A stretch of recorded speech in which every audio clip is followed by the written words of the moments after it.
All right, people laugh for a variety of different reasons, right? Reason number one, someone just told you a joke. Someone just told you a joke, and as a result of you finding that joke funny, you laugh. It's probably the most common reason. Reason number two, maybe a child or a dog or a cat has just done something funny. Maybe like a puppy does something clumsy. They're chasing after a tennis ball. They slide past it and fall over. And as a result of that puppy trying to accomplish its goal of getting that tennis ball and you seeing it not accomplish its goal, for some reason you decide to laugh. And if that's true, if you actually do that, you should think about being a better person. Reason number three, this is one that's pretty specific to swimmers, but maybe you're at practice, right? And your coach starts writing a set on the board, writes the set on the board, and then all of a sudden they start drawing a bracket around it. You're in the water. You thought you were just going to do that set one time, but now all of a sudden you're having the realization that you might be doing that set twice. You could be about to do it 4 times. You could be about to do it 6 times, 8 times, 10 times, 20. Who knows? But the uncertainty has now overwhelmed you. And so you're sitting in the lane and you just start laughing because you don't really know what to do anymore. Maybe you're going to take a 30-minute bathroom break and see if you can sneak back into the pool.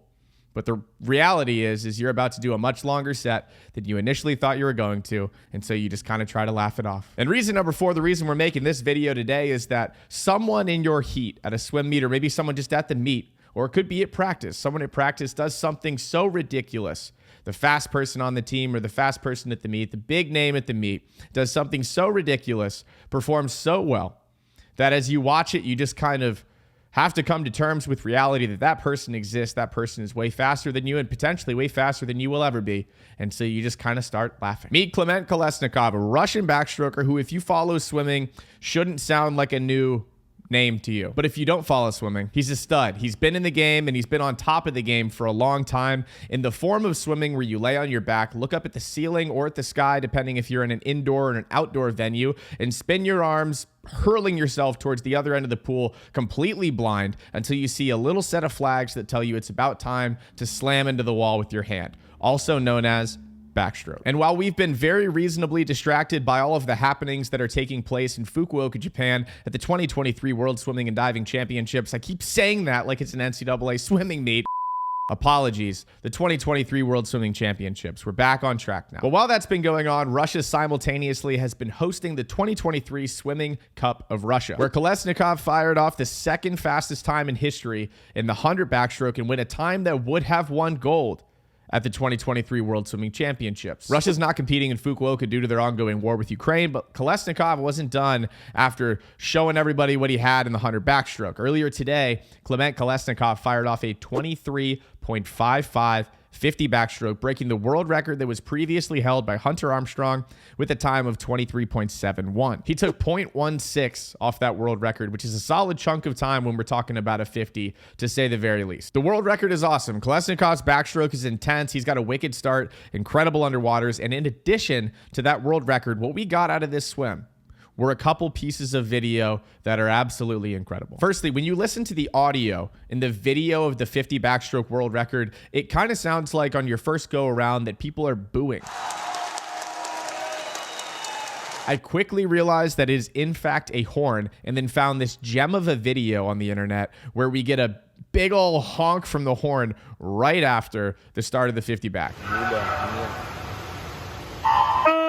Secondly, when Russia produces a meet and they use their world record line, what they do is they take the 50 split and just average it out for the length of the 50. So if we're talking about the mile, if someone goes 29.7 on the 12th 50, it looks pretty normal. But when they use the splits for Sun Yang's 1500 world record, where he closed like a missile in the last 100 and 50, it resets after each 50, so you can see how quickly Sun Yang closed on that last 50. I think he went like 53 on the last 100, so you get a little bit of perspective. But in a 50 butterfly or a 50 backstroke, I say those two specifically because these are the two examples that I have seen, you come off the start moving. But the world record line, which is just an average of the time of that 50, doesn't account for that. So in the eyes of that robot that is projecting that line across the pool, you are way ahead of world record pace. And we got a great image of Kolesnikov looking like he was about to go 21.7 in the 50 backstroke until that world record line barreled home on him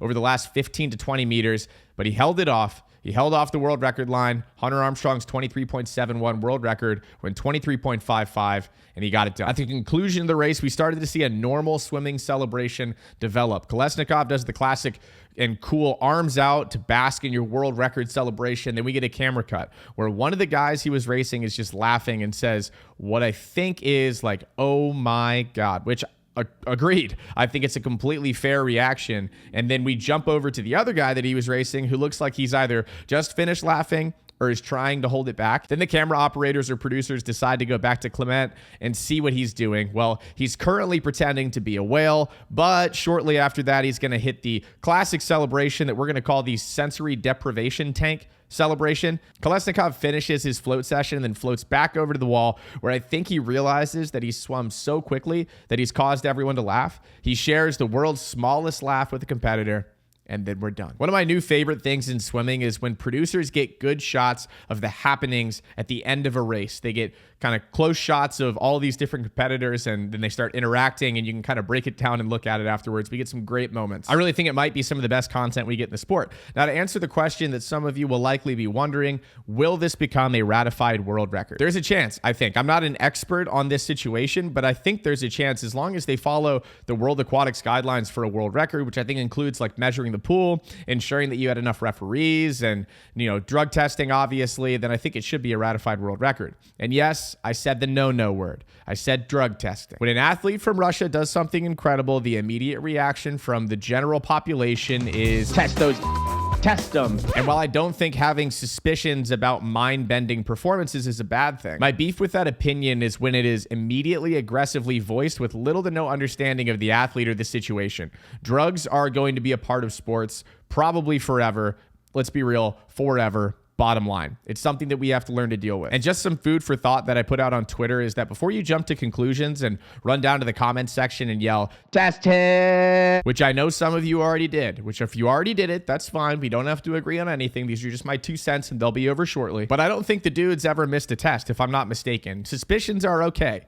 But just think about breaking a world record, doing something no one has ever done before by a wide margin, and then immediately being told, nah, you cheated for sure. Wait, no, I didn't. Yeah, you did. I know it. Well, how do you know it? Because Russia. It's lame. I think it's lame. I just think it's a lame and lazy opinion. And you can be suspicious all you want, but when you take it to that next level of hurling claims that are unbacked by anything other than because Russia, that's where you just get a little bit lost on me. And unfortunately, we've seen the same thing with China. A lot of these Chinese swimmers at the 2023 World Championships are looking jacked. And because they're looking jacked, people are just like, roids. Florent Monadou is jacked.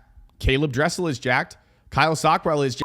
To wrap this one up, I have a new goal for you if you're a swimmer, or if you're not a swimmer, we can make this work for you in your everyday life as well. Your new goal is to swim so fast, or work so fast, or do something so cool that when the people around you see what just happened, they'll laugh like they just saw a golden retriever puppy trying to chase down a tennis ball but overshoot it and go sliding almost into the door.